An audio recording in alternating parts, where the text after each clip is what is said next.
Coming your way on today's NBA Now, this is a pivotal and massive offseason for the Golden State Warriors. They could not defend their NBA championship, and there are a lot of questions on that roster as far as some moves that they could make in free agency or through the trade market. So we're going to go through all of the latest Warriors rumors coming up on today's show, and keep in mind this show did previously air on our Golden State Warriors channel here at Chat Sports, Golden State Warriors Today.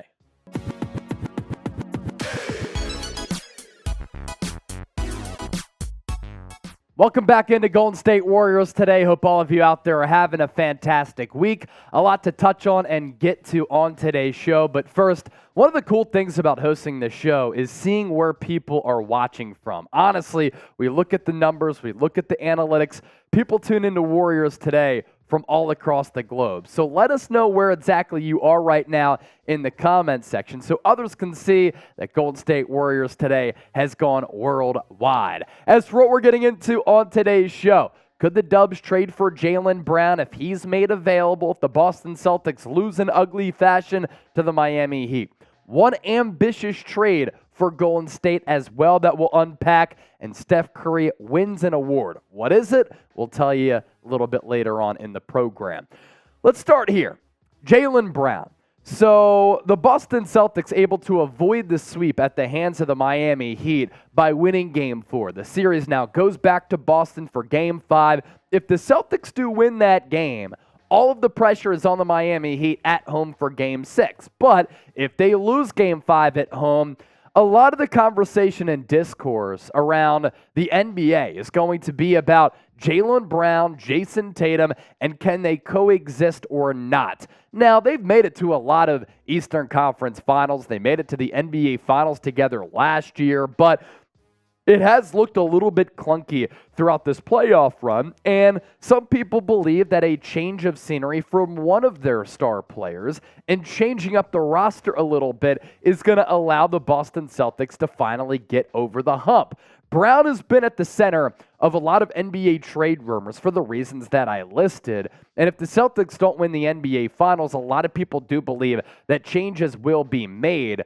Does Brown want to be a number 2 again, or does he want to be a star player? There's been a team floated out there like the Atlanta Hawks. He would probably still be the number 2 alongside Trae Young. Or does Jaylen Brown just want to win and chase championships? And does he want to come back to NorCal where he played his college ball at California? So there's this trade idea that we stumbled upon where the Celtics would receive Andrew Wiggins and Jonathan Kuminga.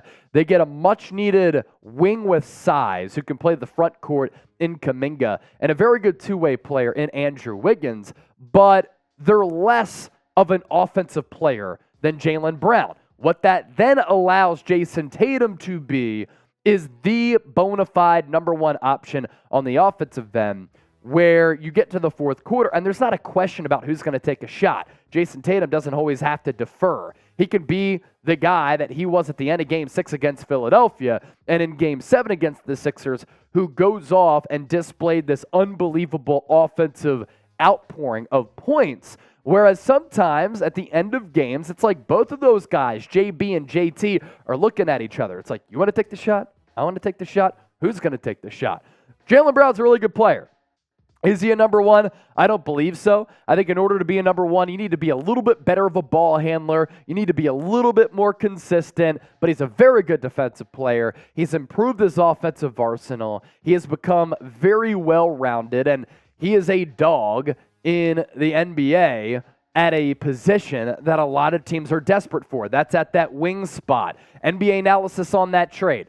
Brown is on an expiring deal. If this doesn't work out, Warriors can let him walk next summer. If it does, they can move heaven and earth to keep him in town. Of course, that may sound silly to some. The Warriors may end up trading Wiggins and Kuminga for a 1-year rental. This isn't a salary dump. The Dubs looking to make a win-now move here. Brown is completely, comfortably, and as an offensive weapon, a very dynamic player in this deal. Within the Warriors' elite system, he could be key to an elite NBA title run next year. And this is really Golden State going all in. This is Golden State trying to surround Steph Curry with the best players possible. And I don't think it would be a 1-year rental for Jaylen Brown. because he was named to an All-NBA team, he is due and is eligible, for a max contract. So that money would have to be fat.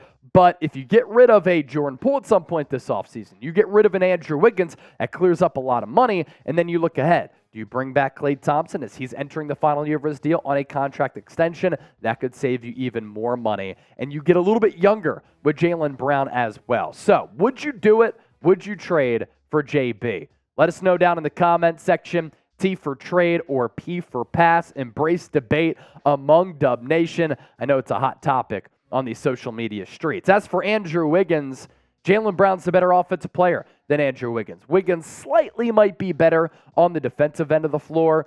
Wiggins only 37 games played this year because of injury and then the family situation. We saw in that Game 4, he was really good. And then, that was Game 5, he was really good. And then he suffered that rib injury. Game 6 wasn't the same guy. Took him a little bit to get acclimated throughout the playoffs. Like, he wasn't great to start that series against the Sacramento Kings, but we kind of know what Andrew Wiggins is, a very good two-way player. Not great, but very good. And Jonathan Kuminga, it's all about the potential. And the Celtics could look at Jonathan Kuminga as a guy who they can mold into their next Jaylen Brown, because I compared Kuminga coming out of the G League in the NBA draft a couple of years ago to Jaylen Brown. Now, Brown is more refined, and Jonathan Kuminga does need to refine his skill set a lot more, but similar size, similar skills with where they were when they entered the NBA draft. Still more to get to on today's show, but if you haven't signed up with our sportsbook partner, BetUS, you got to get to it, man. 125% deposit bonus at chatsports.com/bet. Promo code chat125. You put in $100, you get $125 back. This is pretty interesting, right? The odds for LeBron's next team, if not the Los Angeles Lakers, peep who's number 6 on that list. Golden State Warriors, 9-1 odds there. Suns, Cavs, Clippers, Knicks, and Sixers all ahead of the Golden State Warriors. But a lot of chatter that both sides could be interested in LeBron heading to the Dubs. Of course, if it happens, we'll cover it here on the show. If there's a paper trail behind it, we're going to talk about it for sure. Let's round out with this. So we talk about Golden State bolstering that wing spot. Could they trade for Paul George? Bleacher Report proposing a Warriors trade for Paul George. Now, the Celtics could look to blow it up if they go out ugly against Miami. The Clippers could look to blow it up because they invested so heavily in Paul George and Kawhi Leonard. They barely played together, and they don't have a lot of success to show for it. The one time that they made it to the conference finals, they made that deep run, and that was with them shorthanded. So the Bleacher Report trade idea. Warriors get Paul George, who is injured a lot. The Clippers received Jordan Poole, Jonathan Kuminga, Moses Moody, as well as first-round picks. Might have to be 1, might have to be 2. The problem here with Paul George, it's the games played and the time that he's missed. Games played with the Clippers, 2019-20, only 48, although that was the COVID-shortened season. The following season, only 54, then 31, then 56, but then he got injured in the playoffs, and he missed a lot of time for Los Angeles in that series, and that is problematic. The injury concerns are there. I might even like Paul George more than some other people like Paul George. I think that he's a good wing, very good defensive player. I like his offensive bag. He can get a bucket. I'm not sure he's a number 1, but when healthy, he's one of the top number 2s out there. Would you trade for Paul George? This is interesting. Him and Jaylen Brown. I'd go Brown over George just because Brown is the younger player, and you're going to be paying a lot of money to either of them. Y for yes or N for no, and help us reach 56,000 subscribers. We are 886 people away. Producer Jack did his Gatorade bath last week. That video came out on Saturday after we got to 50,000, 56,000 up next.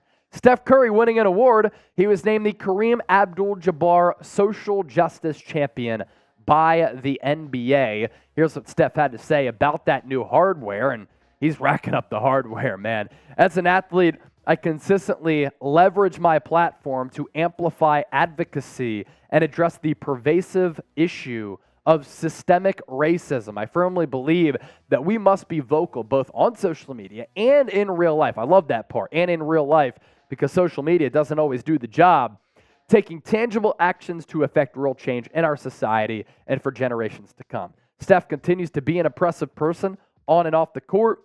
Another reason why there. Show Curry some love. Spam his jersey number down in the comment section. It's that number 30. And we'll catch you next time here on Warriors Today.